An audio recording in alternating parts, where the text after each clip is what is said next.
كلية التخطيط الإقليمي والعمراني. الكلية دي موجودة منها واحدة بس في مصر، موجودة في جامعة القاهرة بس، وكمان موجودة كقسم في كلية هندسة في جامعة الأزهر. وبرضو الكلية دي نادرة في الشرق الأوسط لدرجة إنها مش موجود منها غير 3 بس في الشرق الأوسط، وأولهم جامعة القاهرة، وبعدها في الدمام في السعودية، وأخيرا في تل أبيب.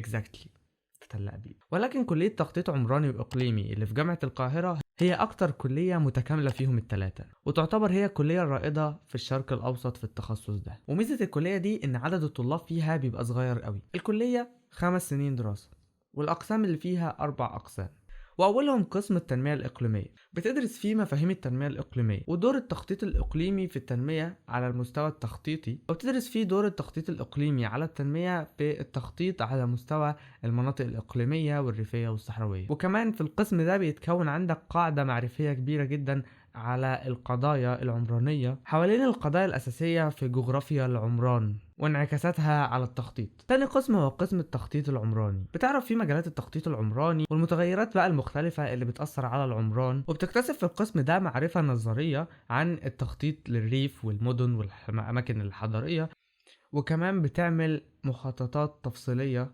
للحاجات دي. تالت قسم التصميم العمراني، وده غير التخطيط العمراني. وفي القسم ده بتعمل تحليل وتصميم للمواقع الجديدة، زي تصميم مشروعات عمرانية مثلا للمواقع السياحية، وزي برضو انك تعمل مشروعات عمرانية في اماكن صحراوية او للمحميات. وكمان بتصمم وتنسق معاها المناطق المفتوحة زي الحدائق والمنتزهات والاماكن المفتوحة بشكل عام.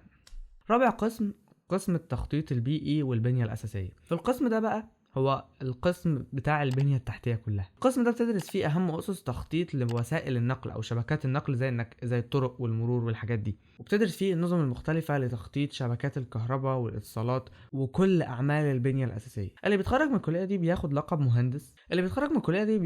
مهندس، وبيقعدوا في النقابة كمان في قسم عمارة. الكلية دي لعلم رياضة بس، ومش بيدخلها أي طالب من طلاب التعليم الفني، بيدخلها بس طلاب ثانوية عامة.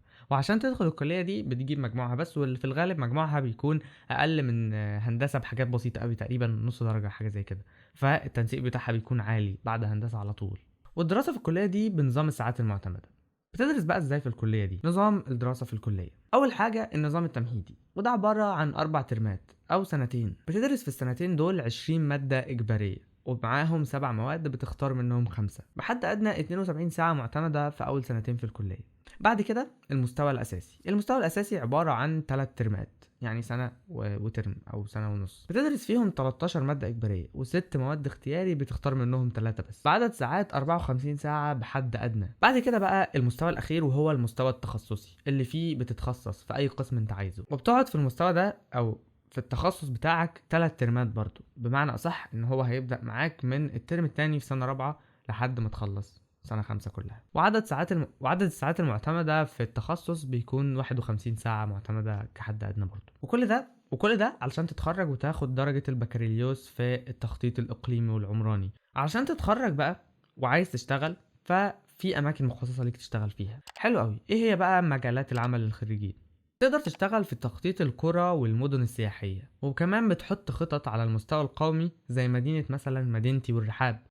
وكمان شغلك كله بيكون تبع وزارات زي وزارة التنمية المحلية. فبصراحة على النبي كده، يعني لما بتتخرج بتشتغل في انك تخطط وتصمم قرى جديدة وقرى سياحية، وبتشتغل في المكاتب الاستشارية والمحافظات، وكمان بالإضافة للهيئات العامة سواء بقى كانت محلية أو خاصة في مجال التصميم والتخطيط العمراني. أما بالنسبة للتنسيق، فزي ما قلت التنسيق بتاعها بيبقى أقل من هندسة بحاجة بسيطة قوي. فالكلية في سنة 2022 كانت بتاخد من 82.6 وبس كده. دي كانت كل حاجة عن كلية تخطيط إقليمي وعمراني، وأتمنى إنك تبقى مبسوط في الكلية دي.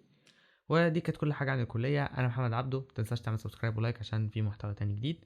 وبس كده، سلام.